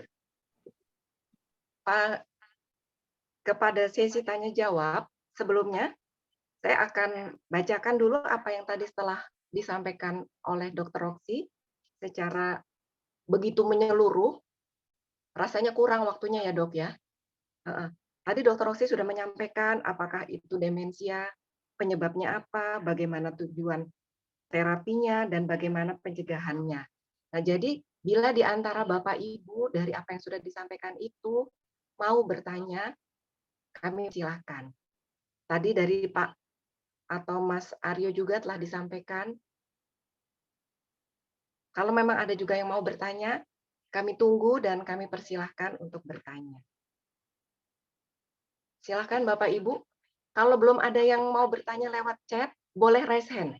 Oh Bu iya, Magda, Emil. Magda, Monggo, maaf Pak Bu Emil. Magda. Dokter Pak Magda, Emil. maaf. Dokter Magda, tadi sebetulnya Bu Esti udah nanya ya kali di kolom chat ya.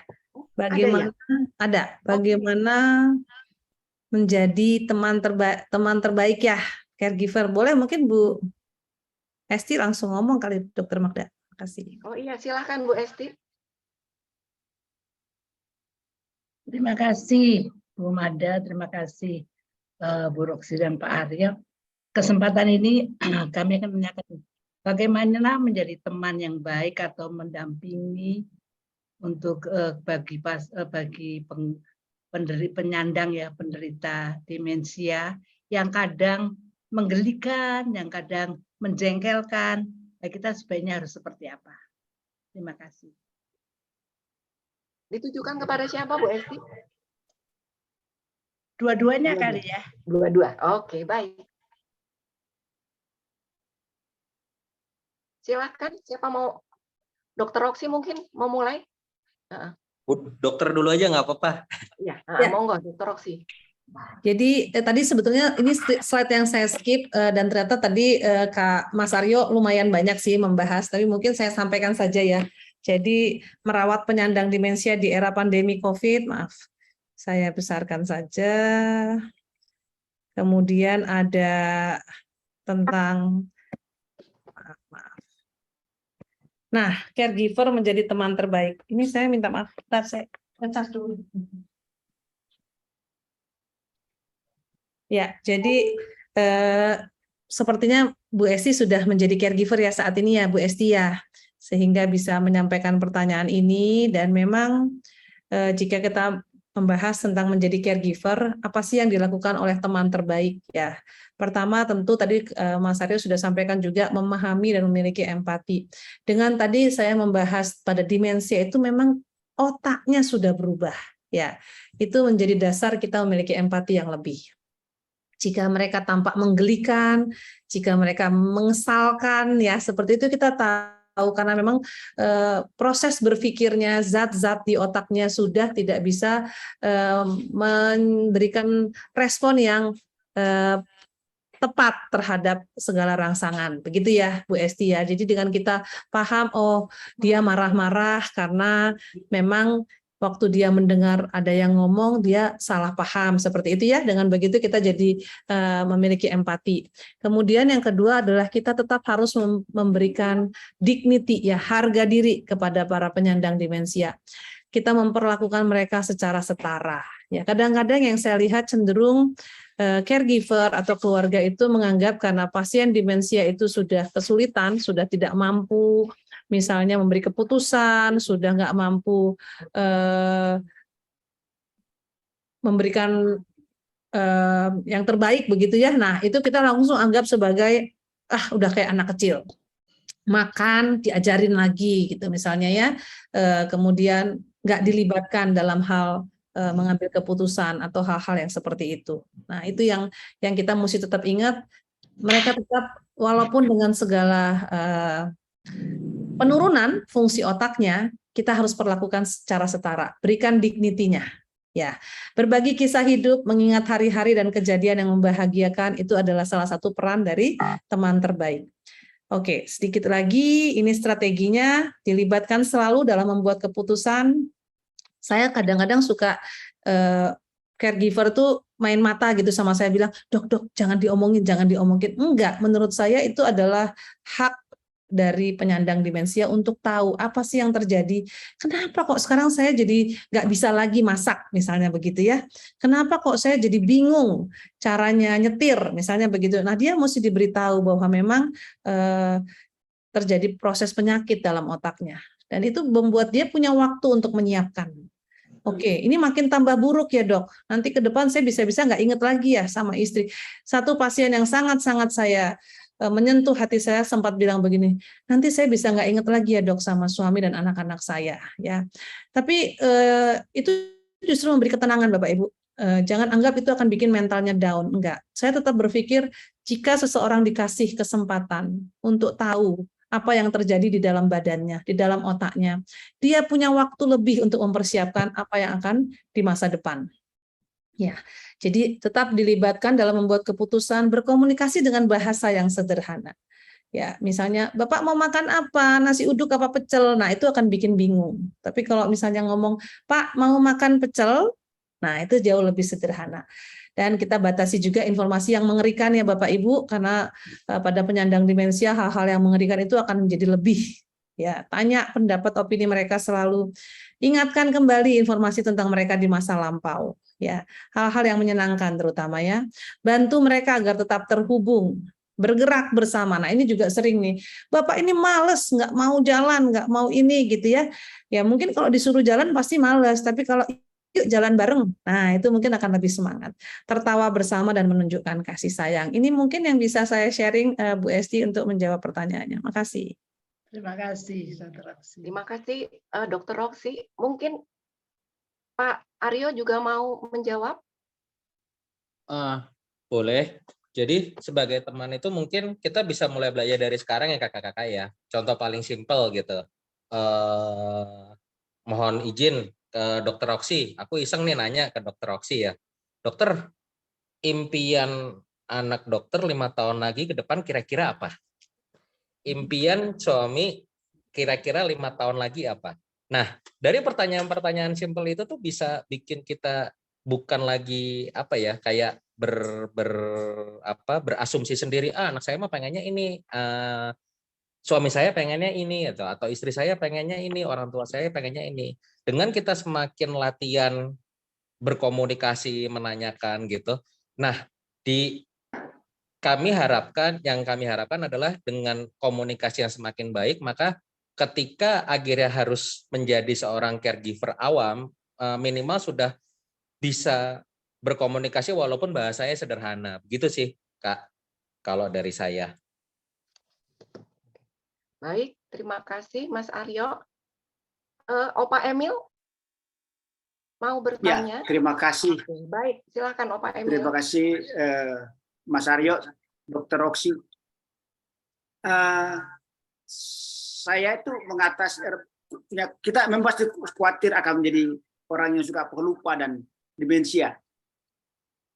Saya cara mengatasi itu dengan cara sekarang saya tetap menjadi guru sekolah minggu dan pengurus di komisi PA. Dan saya terus rajin untuk karena kita sekolah minggu dan itu pasti kita pegangnya Alkitab. Nah, cara saya itu mengatasi itu karena saya belajar juga dapat pengetahuan seperti ini, pernah terjadi bahwa seperti dokter Roksi bilang kita harus ambil kursus lagi. Itu saya lakukan itu sekarang. Dan malam hari saya suka kembali mengingat apa yang saya lakukan dari pagi sampai malam. Saya lakukan itu. Atau saya tidur dengan saya melihat secara tutup mata dari jempol kaki sampai ujung rambut. Saya lakukan itu untuk saya mengatasi proses-proses demensia itu. Demikian. Apakah itu bisa berlaku atau tidak, Dr. Roksi? Silahkan, Dok. Ya, Dokter Magda, bagus banget nih Pak Emil udah ngasih kita testimoni ini ya, salah satu caranya menjaga kesehatan otak ya. Satu, tetap aktif tadi ya, Pak Emil tuh rajin olahraga, kemudian belajar terus, jangan males, ya ikut kursus lagi tuh Pak Emil. Ayo habis ini Bapak Ibu kita daftar kursus apa gitu, bikin kue ya Bu Dame ya. Saya tuh seneng banget lihat kegiatan, dulu kan saya di Mapit PJ. Kegiatan-kegiatan yang dilakukan oleh GKI itu menurut saya sudah sangat menstimulasi ya jemaat kita. Mudah-mudahan kita bisa berbangga 10-15 tahun lagi angka pikun menurun karena GKI Serpong juga mengaktifkan jemaatnya. Nah itu kan bagus banget. Tetap semangat nih untuk badan pelayanan. Bagus banget Pak Emil, terima kasih. Saya pikir nggak usah dijawab, emang udah bener Pak Emil. Tetap aktif secara fisik, secara mental, secara sosial itu kunci untuk kesehatan otak yang baik. Terima kasih Pak Emil. Terima Baik, kasih. saya bacakan dulu ya pertanyaan lainnya. Untuk Dr. Roksi, pertanyaan pertama adalah, apakah ada suplemen untuk bisa mengurangi demensia? Kemudian pertanyaan kedua, sekaligus aja ya Dok ya, apakah ada konseling untuk demensia di gereja? Oh tapi mungkin ini bisa lebih ke arah Pak Mas Aryo ya. Yang berikut adalah, ini untuk Dr. Roksi, bagaimana mengubah memori yang kurang baik supaya di masa usia lansia bisa mengingat hal-hal yang baik. Mungkin maksudnya begini, kalau misalnya kita waktu masih muda suka marah-marah atau suka ngomong yang kurang baik, misalnya suka maki atau apalah, apakah nanti ketika dia pikun atau demensia, hal-hal itu yang keluar dari mulutnya, atau bagaimana Dok? Dan kalau memang seperti itu, apakah kita bisa mengubahnya? Jadi kalau dulu kita seperti ini, bagaimana caranya supaya ketika kita tua, dari hati kita, dari mulut kita keluar ucapan-ucapan manis atau yang baik begitu. Monggo Dr. Roksi. Baik, makasih Dokter Magda. Makasih untuk Kalisa ya yang nanya suplemen terjadinya demensia. Sebetulnya sih prinsipnya kan tadi kita bersama-sama menjaga kesehatan otak ya. Nah, salah satunya memang adalah nutrisi. Otak kita itu Bapak Ibu bahan bakarnya utamanya adalah gula dan oksigen. Jadi yang dua ini nggak boleh kurang. Ya, untuk gula memang dalam hal ini adalah diharapkan tidak pernah atau tidak terjadi kondisi otak atau tubuh kekurangan gula. Jadi ini sekaligus catatan nih buat Bapak Ibu yang sedang berencana dietnya ketat banget, misalnya intermittent fasting ya, puasa nggak makan 21 jam, 22 jam, hati-hati. Ya, mungkin pada kondisi fisik masih oke, gula bisa didapat dari tempat lain, itu masih aman, tapi buat khususnya yang udah lansia ya, dengan berpuasa segitu lama, kondisi gula ngedrop, itu langsung otaknya juga ikut-ikutan nggak dapat makan. Nah, jadi jaga gulanya cukup ya, artinya tidak kurang tapi juga nggak lebih. Nah, yang kedua tadi oksigen ya, nah itu bisa didapat dengan kesehatan jantung dan paru-paru yang baik. Nah, suplemen di mana tempatnya? Kadangkala nutrisi kita atau pola makan kita memang cukup banyak kekurangan zat-zat penting. Misalnya yang paling vital itu B12. Ya, kekurangan vitamin B12 bisa beresiko menimbulkan demensia ya Bapak Ibu. B12 adanya di mana? Nanti dibaca-baca lagi, makanan yang tinggi B12, kacang hijau, telur, ya itu cukup baik. Nah, suplemen lain boleh nggak dok yang bagus nih buat otak? Nah, saat ini sih penelitiannya cukup banyak, tapi mungkin saya sampaikan yang besar-besar aja ya. Nutrisi seperti asam folat, itu penting buat otak. Jadi kalau emang mulai ngerasa, mulai lupa-lupa, coba mengkonsumsi asam folat, boleh. Ya, berapa dosisnya? 1000 boleh, 1000 mikrogram ya, 1 miligram. Atau ada yang mau coba ginkgo biloba, boleh nggak dok? Boleh-boleh aja. Ada kok penelitiannya yang bilang ginkgo biloba cukup baik ya, walaupun tetap tergantung nanti pada kondisi masing-masing. Apalagi VCO boleh nggak? Virgin coconut oil. Cukup banyak juga penelitiannya yang bilang itu merupakan salah satu nutrisi yang baik buat otak, ya, virgin coconut oil. Buah-buahan aneka warna, terutama yang golongan berry, itu juga direkomendasikan. Coklat, itu juga baik buat otak, ya. Yang gitu-gitu Bapak Ibu, saya mungkin sampaikan beberapa aja. Makasih. Langsung aja dok, bagaimana supaya memori yang kurang baik di masa lalu? Baik, oke. Tadi pertanyaan yang sulit nih dari Pak Hendra nih. Iya, pertanyaan sulit dari Pak Hendra. Tapi betul, saya udah 15 tahun kali ya megang klinik memori, lumayan banyak lah pasien demensia saya. Saya lihat memang Bapak Ibu, satu hal yang pasti adalah apa yang kita tanam itu yang kita tuai. Jadi kalau di mudanya kita baik dalam arti tidak pernah ngomong jorok, ya saat kita pikun pun itu nggak akan keluar. Walaupun kadang-kadang ada juga yang mudanya baik, tetap aja waktu udah pikun, demensia akhirnya jadi ngomongnya kasar, kebun binatang keluar semua ada.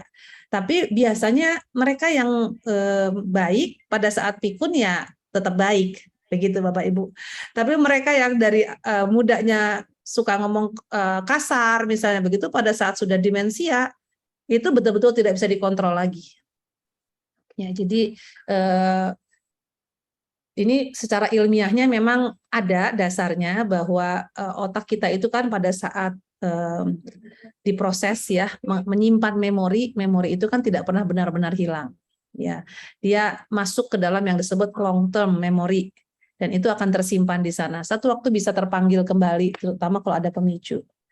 Tapi kalau ini sayang Kak Amanda udah nggak ada ya. Secara teologis kan kita juga orang-orang percaya dengan adanya pengampunan ya, bahwa bisa berubah karakter itu semuanya dengan tentu kuasa Tuhan, kita bisa berubah dan sebagainya. Jadi kadang-kadang medis menjelaskan tidak bisa, tapi iman kita bilang berbeda ya Pak Hendra ya. Jadi bagaimana mengubah memori yang kurang baik supaya di masa usia lansia bisa menikmati hal-hal yang baik. Kita mulai tabung dari muda ya. Jadi mencegah pikun, ini saya senang nih karena yang ikut komisi remaja nih kata Pak Hendra. Penting sekali kalau mau ngomong mencegah pikun kita ngomong dari anak muda, dari anak-anak, sekolah minggu, remaja, pemuda. Ya, dari mudanya kita tabung otak kita tabung hal-hal yang baik, pola hidup yang baik, itu pasti kita tuanya bisa mencegah pikun. Begitu mungkin penjelasan dari saya, Dr. Magda. Baik, terima kasih. Mungkin sekarang saya mau tanya ke Mas Aryo. Pertama, apakah nanti akan ada konseling tentang demensia di gereja, mungkin kayak untuk caregiver ya. Kemudian yang kedua, bagaimana cara komunikasi yang diperlukan agar hubungan ibu anak menjadi baik di masa berikutnya. Ya, baik. Tadi terima kasih Bu Dr. Magda. Tadi salah satu caranya sih sudah disampaikan oleh Dr. Roxy ya, tentang pengampunan begitu. Karena terus terang ketika papa saya ke Sinse pun untuk stroke-nya gitu ya, Sinse juga ngomong gitu, Bapak ayo seneng gitu, happy, jangan mikir yang berat-berat, lepasin pengampunan gitu. Karena kebetulan Sinse-nya Kristen ya. Dan dia juga ngomongnya, jangan ada dendam Pak, jangan ada marah-marah dan segala macamnya. Nah mungkin kalau yang tadi dimaksud dengan komunikasi itu baik antara kita dengan caregiver ataupun kita sebagai caregiver dengan penderita demensia atau penyakit yang lainnya gitu ya, kita sebagai caregiver awam, yang perlu kita tekankan adalah asumsi sih. Bu Dokter Magda. Karena terkadang asumsi itu yang jadinya jahat gitu. Sebagai contoh, ketika saya sama istri gitu ya, saya berasumsi bahwa ketika saya ngasih dia kado anniversary waktu pacaran dulu gitu ya, ngasih kalung, wah istri bakal waktu itu masih calon istri bakal seneng banget gitu. Ternyata ketika dia nerima kalung itu, dia cuma taruh begitu aja di pinggiran wastafel gitu. Nah, dia ngomongnya adalah, loh aku nggak minta kok gitu loh. Nah, aku berasumsi bahwa bahasa kasihku adalah menerima. Jadi aku pikir istriku juga menerima. Akhirnya aku belikanlah kalung. Ternyata istriku lebih memilih untuk diajak makan pada saat itu. Lu daripada beli kalung segitu, coba buat makan gitu ya. Nah saya kan tersinggung ya. Gila loh, lu tahu nggak sih gue nabung berapa lama tuh buat beli kalung gitu ya. Malah cuma disuruh makan dan makannya pun cuma McD gitu. Yang harganya sepersekian dari kalung itu gitu. Nah mungkin kakak-kakak di sini sudah mulai kita bareng-bareng berlatih gitu ya. Komunikasi tanpa asumsi gitu, karena asumsi itu bener-bener yang ya jahat lah kalau buat saya gitu ya, ketika kita berasumsi, oh papa terkapar gitu ya, ketika papa di kamar terus manggil ai gitu, aku udah berasumsi dulu, oh papa kayaknya butuh ini, aku udah sibuk untuk kumpulin apa yang kira-kira bakal papa minta, padahal ketika aku ke kamar papa beneran, papa cuma nanya gimana terus kamu sama istri, kapan nih rencana hamil bla bla bla. Ternyata saya malah diajak ngobrol gitu loh. Padahal di otak saya udah mikir, karena mungkin papa tiap kali manggil saya karena nyuruh, akhirnya saya berasumsi, oh papa bakal nyuruh ini, papa bakal nyuruh itu gitu. Padahal ternyata diajak ngobrol. Nah kan asumsi jadi jahat ya itu Bu Dokter ya. Nah mungkin itulah cara paling gampang adalah kita berlatih tanpa asumsi gitu. Komunikasi aja. Kalau emang nggak ngerti bener-bener ditanyain gitu loh. Mungkin contohnya di sini kalau saya di layar saya ada Bu Desi Ratnaningtyas ya. Mungkin Ibu Desi nanti bisa latihan nih, contohnya suami pulang biasa biasa nyediain baju atau apa. Nah nanti biasanya tiap hari ngobrol, ini sekarang ngobrolnya mau diganti, Pak gimana selama ini aku sediain baju tuh papa nyaman nggak sih atau apa nggak sih gitu. Karena asumsi kita sebagai istri, suami gue pulang capek butuh baju bagus, maksudnya baju ganti, butuh air mandi hangat apa. Padahal bisa jadi suami pulang butuhnya adalah, makan yuk, aku lapar nih gitu loh, dan sebagainya gitu. Nah dari perbedaan itu aja udah bisa melatih kita gitu. Demikian Bu Dokter. Baik, terima kasih. Rasanya masih kepingin banyak nanya lagi ya, tetapi karena kita keterbatasan waktu, pertanyaannya kita sampai sini dulu. Kita masih ada ke sesi berikutnya, yaitu pertanyaan atau dari Dr. Roxy. Siapa yang bisa menjawab? Quiz time istilahnya, quiz time ya. Quiz time, akan ada quiz dari Dr. Roxy. 3 orang penjawab akan diberi hadiah oleh panitia bulan keluarga. Ya. Oke, panitia bulan keluarga. Baik. Silahkan Dr. Roxy, 3 pertanyaan. Nanti yang mau menjawab, caranya begini, Dr. Roxy akan menanyakan satu hal, kemudian yang mau menjawab akan raise hand. Nah, dari panitia akan melihat siapa yang paling cepat raise hand-nya, dan itu yang akan menjawab. Oke? Baik. Pertanyaan pertama dulu ya. Ya. 3 kata yang tadi ada gambarnya, yang di presentasi saya apa aja? Ayo, raise hand. Oh, Mbak Edwin nih. Maaf Pak Hendra, raise hand-nya pakai reaksi. Ya. Panitia siapa dulu? Tadi Pak Hendra udah gini-gini sih, cuman tetap Tadi duluan Pak Hendra sih. Pak Hendra ya Bu Dame ya? Hendranya begini-gini, bagaimana tuh Dokter Rasi? Gitu ya? Bukan reaksinya. Sama nggak ya raise hand itu sama? Cara raise hand-nya itu di mana pencetnya? Di kolom mana? Saya nggak tahu. Ada Ada menunya. Oh, maaf. Nggak apa-apa ya. kali secara manual ya. Oh, kata panitia tidak apa-apa secara manual, jadi mungkin Pak Hendra ya. Iya, Oke. silakan. Ya. Pak Hendra. Bola, anggrek, dan kursi. Dapat voucher nih.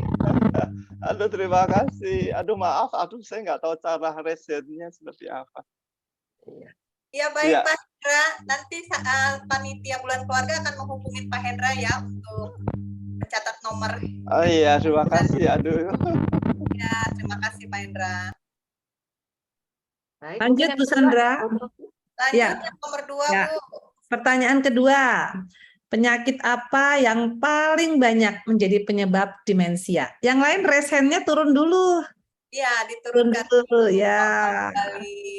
Ya. Ayo, Bu Edwin dapat nih. Nah, Bu Edwin, silakan. Alzheimer. Ya, penyakit Alzheimer. Betul, Bapak Ibu. Ya, Makasih. nomor 2, Bu Edwin. Oke. Satu Pertanyaan lagi ya. terakhir, Dok. Pertanyaan terakhir ya. Coba siapa yang masih ingat tadi highlight dari presentasi saya, yaitu faktor resiko demensia yang bisa kita modifikasi. Ada 12 tadi ya. Nah, apa aja tuh? Yang ingat satu boleh deh, silahkan. Mas Aryo. Mas Aryo nggak boleh. Ibu Uli tuh, ada Ibu Uli. Ibu Esti. Ibu Ibu Sarmauli. Esti nih. Yang paling pertama Bu Esti. Dilihat paling atas, Kak Sandra. Bu siapa? Bu Esti. Oh, Bu Esti. Ya. Boleh nggak? Nggak boleh. Nggak boleh panitia. Panitia ya.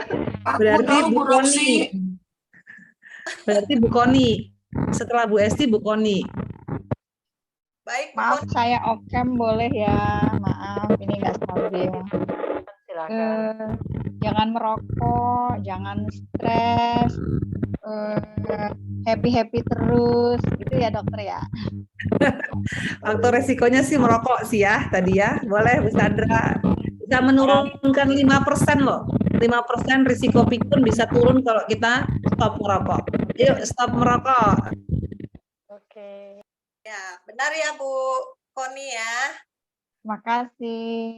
Iya, sudah 3 peserta yang benar mendapatkan voucher UMKM dari Bulan Keluarga. Nanti saya akan minta nomornya Ibu Koni setelah acara ini ya, Bu. Baik, Bu. Terima kasih. Setelah itu acara sebelum penutupan ya Bu, kita nanti foto bersama, ada pengumuman dan ucapan terima kasih dari Ketua Komdes kita Ibu Dameria, dan dilanjutkan doa penutup oleh Ibu Susan. Silakan. Ya, terima kasih untuk acara kita webinar yang diselenggarakan oleh Komisi Dewasa dan bersama dengan Panitia Bulan Keluarga. Kami sangat mengucap syukur dan berterima kasih untuk pembicara Ibu Dr. Roksi, Bu Dr. Mada, dengan Pak Aryo, dan semua peserta yang sudah ikut dalam acara webinar kita pada sore hari ini. Biarlah kita semakin sehat, semakin menjaga semua yang ada dalam kehidupan kita, terutama otak kita yang tadi sudah diinfokan oleh Dr. Rosi. Terima kasih untuk semuanya, salam sehat, Tuhan Yesus memberkati.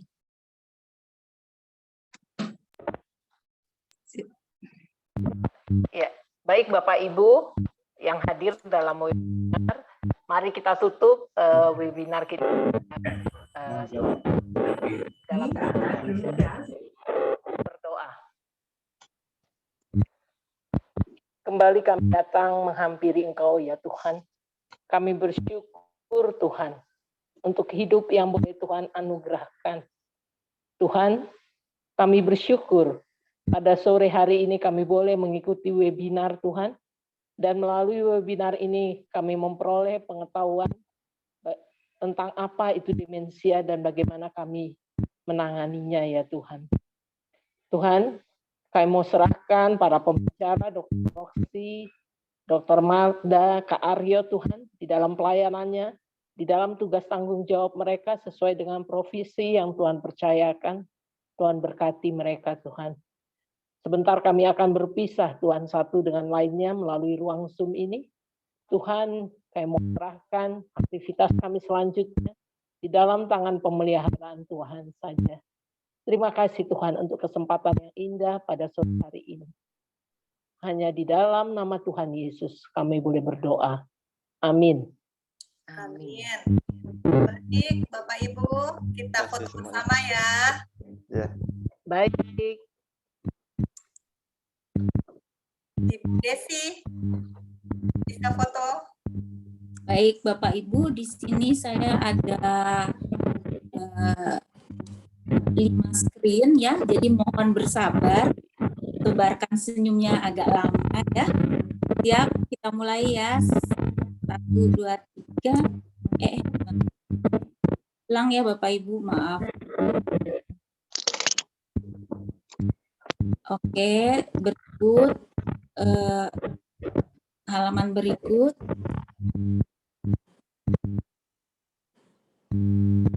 Kemudian halaman berikut lagi.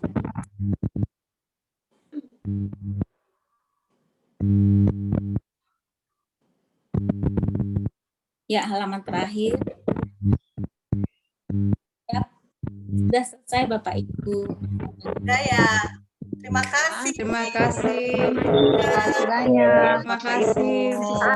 Terima kasih banyak dokter Pak Aryo. Terima kasih. Tuhan Yesus Selamat sore. Ya. Dan ditutup Pak Hendra Wibowo, Ibu Koni. Sore Bapak Ibu. Salam sehat selalu. Ya. Salam sehat selalu. Salam sehat selalu. Sampai ketemu. Mama Jeren, terima kasih. Terima kasih Ko Hendro, udah jauh-jauh dari Muara.